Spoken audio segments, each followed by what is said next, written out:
Bonjour Ilana, bonjour à toutes et à tous, et Mo'adim les Simcha.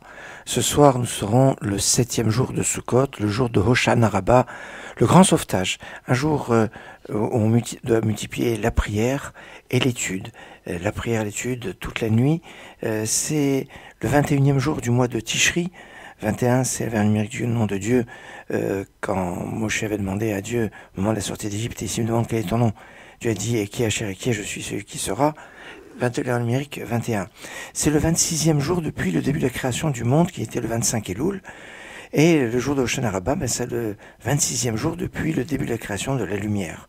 C'est aussi le 7e jour de la fête de Sukkot, la fête de Sukkot qui est au 7e mois. Le 7 est mis en exergue d'une façon très forte. Le 7, c'est la dimension de la Kedusha. D'ailleurs, le 7e jour de la fête de Sukkot ne peut jamais tomber un Shabbat, le 7e jour de la semaine, parce que il y avait une mitzvah à l'époque de la Rava qui n'est plus, qui se faisait par les Kohanim dans le Beth Amikdash. Aujourd'hui, nous avons un minhag, une tradition qui a été initiée par les derniers prophètes, Haggai, Malachi, Zacharia. Ces prophètes ont initié une tradition de frapper avec à la base une branche de Rava, après on a dit 3, mais d'après la Rizal, c'est mieux de prendre 5 branches de feuilles de saule et de les frapper par terre pour faire taire tous les accusateurs et faire taire tout le lachonara, tout ce qui est mauvais.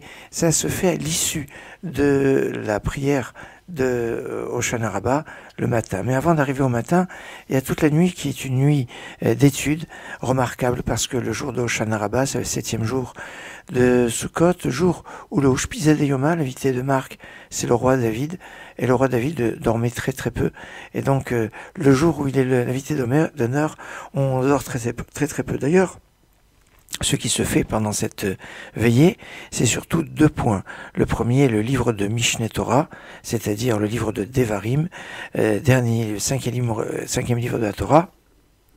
Le Rav Yoshio Pinto a développé beaucoup l'aspect de l'importance de ce livre de Devarim, de le lire, de l'apprendre et de l'étudier. C'est donc un sujet très important. Cette lecture se fait normalement jusqu'avant Chatzot, avant le milieu de la nuit, et mieux encore, avant, on va dire, 22h42 exactement, pour l'heure de Paris, de Jérusalem, de Bnei Brak ou de New York. Pour Londres, c'est avant 21h33 et Amsterdam, 22h05, enfin, par la première partie de la nuit, on lit le livre de Devarim, et après le livre de Devarim, on lira les Teilim à partir de Chatzot, à partir, on va dire, de 2h du matin. Entre les deux, on peut lire des midrashim concernant la disparition de Moshe Rabbeinu, qui est décrite dans la paracha Vezot HaBaracha, paracha qu'on lira en Israël Shabbat, et en dehors d'Israël dimanche, le jour de Simchat Torah. C'est toujours l'évocation de la disparition des tzadikim qui a une force expiatrice, comme on nous dit le jour de Kippour. La paracha, c'est la paracha Harimot Shnei Ben Aaron, après la disparition des 2 fils d'Aaron.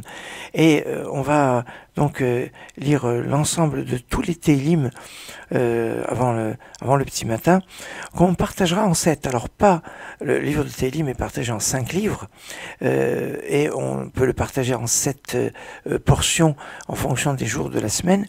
Mais pour la veillée de Hoshana Rabbah, on va le couper aussi en 7, mais on va découper par rapport au livre, plus les 2 en plus seront avant le psaume 119 et après le psaume 119, pour avoir cette interruption, on pourrait dire, cette partie en rapport avec les 7 cortébérites, avec qui Hachem a établi une alliance, qui sont les Ushpizin, Avraham, Yitzhak, Yaakov, les 3 patriarches, Moshe, Aaron, le prophète et le Kohen, Yosef, le tzaddik, en général on lui rajoute aussi Pinchas avec Yosef, et puis David, le roi.